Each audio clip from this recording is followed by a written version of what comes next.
The Starside Prophecy by Tirri.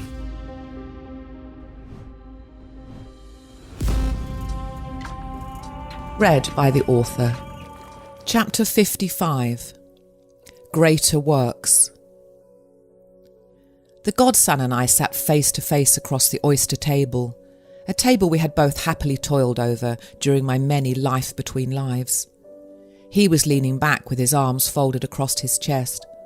The smile on his face suggested he was at ease with his actions. I was furious. "Well, you got rid of them all without a wand, aren't you clever? You could have just asked them to leave. They do have legs that bend.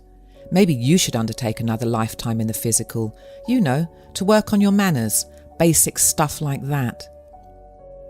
The godson smiled and stood up, tucking his chair under the table. "My lapse in etiquette, Sarah, was a result of cause and effect," he said with obvious amusement. "If you had honoured my wish for our privacy, I could have easily dispensed with the need to be vulgar." I watched the godson walk around the table, his movements languid. I took his outstretched hand because it would have been pointless not to. As we walked towards the eye, planet Earth grew larger. The godson's handiwork was regarded by most as an exquisite evolutionary incubator, not only by virtue of its purpose, the lofty reason for its existence, but also for its beauty. I couldn't have been less moved. "Just say what you need to say, then I'm leaving," I sniped as I removed my hand from his. "It's not often I'm told what to do," he responded with a chuckle, "but thank you for permission to speak. I do appreciate it." I stifled a laugh and then tried to stifle a smile, but failed. Melchizedek had endowed his creations with a sense of humour for a very good reason, and I'd often complimented him on this small but important victory. The godson and I stood side by side looking through the eye, he now with his hands clasped behind his back, mine dangling behind my side. I stared at the giant ball orbiting before us. The moon was casting light over the tip of the African Cape, and the cloud coverage was loose and sparse. I was always surprised to notice how the greyish-blue oceans dominated the Earth's surface. I had spent a lot of time over the last couple of years sitting on the shore of many of the world's beaches, running sand through my fingers or throwing pebbles into the surf. "Stay present, Sarah, then I won't have to keep you," said the godson firmly. "Now, what I am about to bestow upon your subconscious will surface in your conscious mind in precisely 3,804 days from now.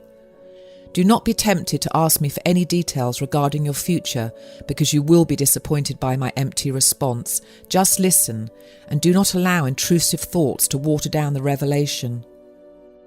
"Revelation?" I inquired, inwardly balking. "Yes. Every revelation is simply stored knowledge surfacing at a future moment in the mind of the soul entrusted with it. It is somewhat of a banality, so there's no need for you to feel particularly special. But it is important." "Go ahead then," I said with a nonchalant shrug, "but keep it brief. I might stand a better chance of regurgitating it without error. In how many days did you say it was?" 1,804. "You said 3,804. "Good. Glad to see you're paying attention. Continue to do so," said the godson before ceremoniously clearing his throat. I designed Anti-Force for the purpose of subverting man from realising his divinity, thereby enabling him to. Thought is the energetic propulsion system that man uses to create his experiences. This can either be an involuntary act or not. Overriding the anti-force, the human default setting, is the act that can make the reality of the participant conscious. With practice and persistence, every man will at some point during his evolution train himself to enter into and maintain conscious awareness. Then he will be able to choose his thoughts in order to manipulate the quantum field, in order to achieve his desires. From this space of mental clarity, an uncloistered superpower is truly at work, and will be evident when the outward manifestation of the experiences he has mentally chosen come to pass. The godson smiled while running his hands through his hair. He had apparently finished his sermon and was apparently waiting for me to respond. None of what he'd said was new information for me, so I didn't say anything. What was there to add anyway? Amen. Very well, Sarah. Now it is your turn. Tell me in your own words what Anti-Force is and why the human race is participating in the Ascension program. Why are you? This way I can be certain I won't have to repeat myself. You won't, I can assure you, I said sarcastically. I took in a breath while I repeated the Godson's question in my mind. Why is the human race participating in the Ascension program?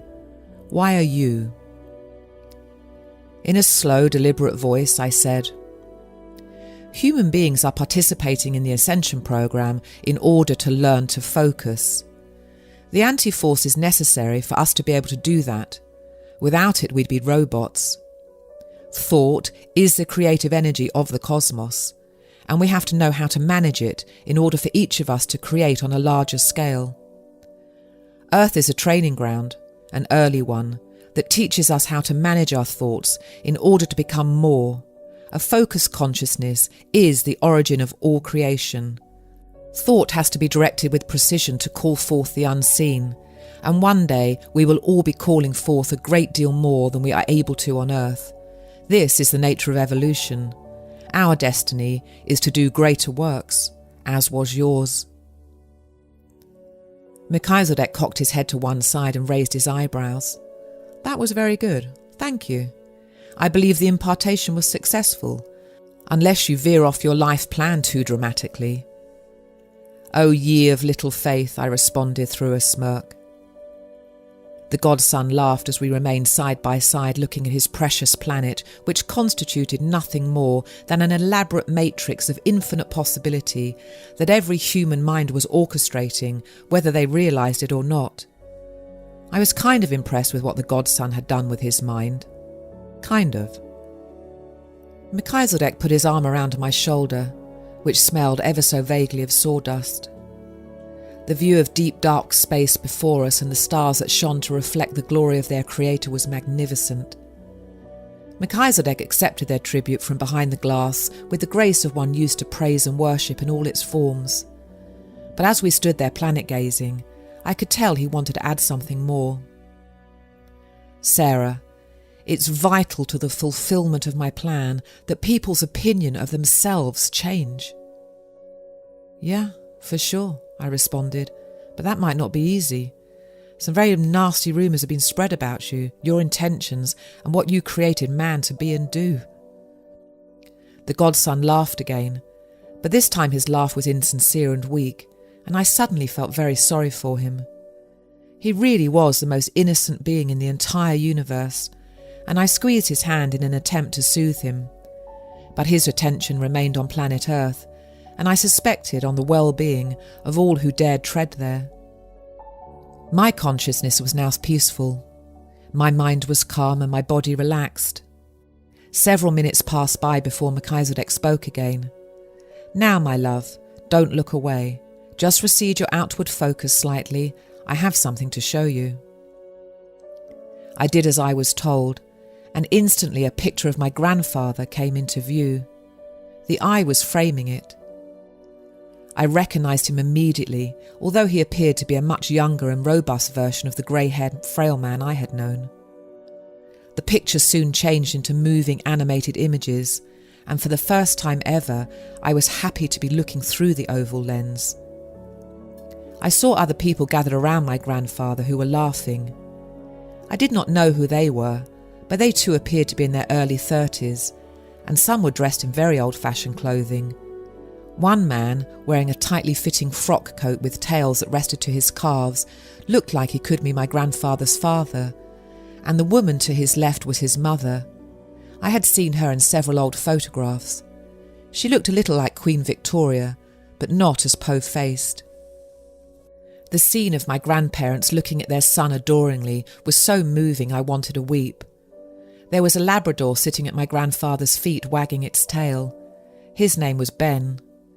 Ben had died of renal failure several years previously because my grandfather kept feeding him his food and Ben had gained too much weight. The reunion was taking place in a lavish hotel-like setting, perhaps the lobby. I could see coffered ceilings and richly panelled walls, and the overstuffed furniture set amongst potted palms and marble columns looked more alive than anything I'd ever seen on earth. I turned to look at Melchizedek. "What I am showing you, Sarah, is in real time. Your grandfather is currently enjoying his reunion not too far from here. Tonight he will meet many others he has loved but thought he had lost, from this lifetime and many, many others. Your grandfather was once an atheist. He's not now." I laughed, but this instantly caused the scene to fade away. But in that moment I felt more gratitude than I'd ever thought possible. I then felt my mind wander over the past, and I allowed the assembly of thoughts and images to capture my attention. Melchizedek stood quietly by my side. My grandfather had been an intimidating but weak man, and his predominant thoughts had created an external reality in which he found little to laugh about. The default setting of his thinking mind had consumed him, and he wasn't strong enough to disarm it. My grandfather had lived and died believing that no governing intelligence existed, and life was just a long, random, meaningless affair. This belief left him floundering, and then he punished himself by refusing to eat. Many other souls were just as innocent and just as ignorant as he, unaware but doing their best. Others believed the creator of the universe was somehow separate by choice, and the trials and tribulations affecting those on earth did not involve God, who preferred the trouble-free condition of spiritual bliss. The creator of the universe was standing next to me, and I knew he was not exempt. He felt everything because he was everything. The godson and I watched the stars come back into view. Their brightness was almost blinding now. Neither of us spoke. I thought about my Auntie Joan and her prayers and the strange beliefs that underpinned them. She was certain she was living in a defiled world where supernatural forces of good and evil were battling for supremacy. I had sometimes wondered whether she secretly felt that the God who created it all was just as fucked up as the fallen angel he had not been able to control and banished. I knew better. The godson was in control. He always had been. Melchizedek pulled me closer, and we both remained looking through the eye. I could not see what he could. Nobody could.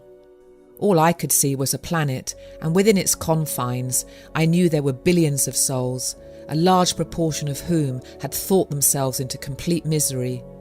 Now, according to Melchizedek, it was time for them to think themselves out of it. I took in a breath.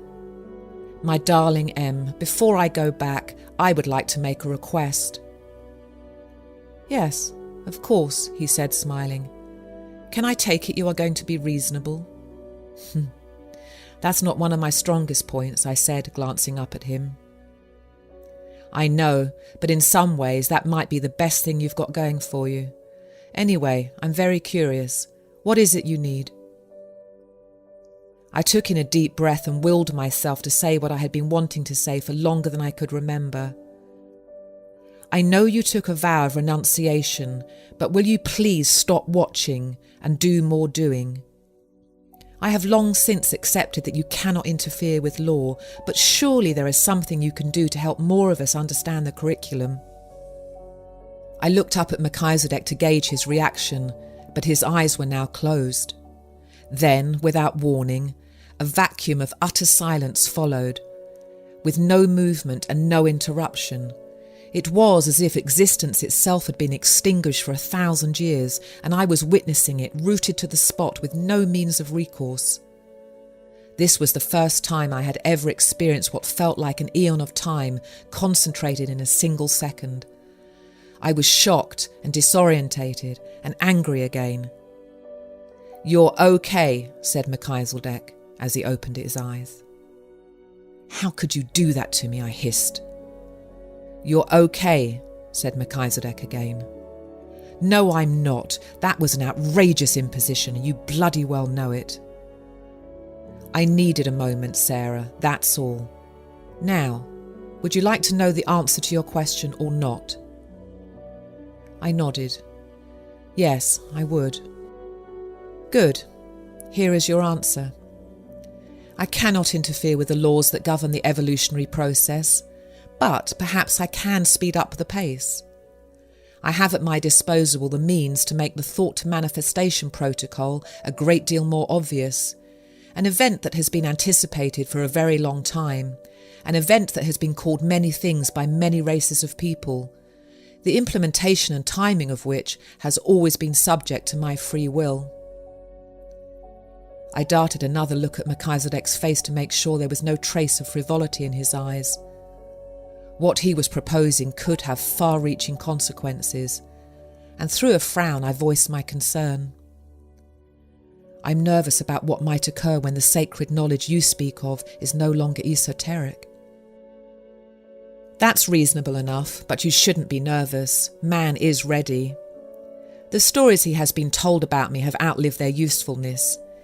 He no longer needs to be herded like a farm animal by those who pretend to know me but don't. He is ready to think autonomously and express his autonomy, and as he comes to terms with who he is and begins to consciously direct the creative power of his mind, a little friction is likely and a little pandemonium is possible. But fear not. Heaven on earth will come to pass. It has already been decreed. Melchizedek gently squeezed my shoulder. Everything is going to be just fine, Sarah. It was in the beginning, is now, and forever shall be. I nodded slowly and exhaled slowly, noticing with relief that trust and faith were now my pervading emotions. I trusted that the godson knew what he was doing, and I had faith that all would be well. I stood before the eye, facing a world that suddenly looked quite remarkable and strangely innocent in all its glory and mayhem. One day I would be free from my earthly bondage, and as time melted away, only fond memories would remain, and the bad memories, the moments I had taken so seriously at the time, would end up just being amusing anecdotes and nothing more. As I remained in front of the eye, I began to notice something strange and I blinked. It looked like the glass was frosting over. At first I just thought I might be tired because I had been awake for so long. But I soon realised something else was happening. The eye was no longer a window into the world the godson had created. It was just a wall of milky-looking glass with no view. The sky had gone and so had the stars. There was no moon and no planet. I wondered whether it was a sign of Melchizedek's pledge that he now had something more important to do with his time. I smiled and turned my body to face my creator, and he turned to face me. I had never seen him look so earnest. I cupped my hands around his face and held them there. A gentle ocean breeze brushed over our faces, and I kissed him softly on the forehead and then lightly on the tip of the nose. "It's time for me to go now," I said. "I know it is. Take care, Sarah." "You too, Em."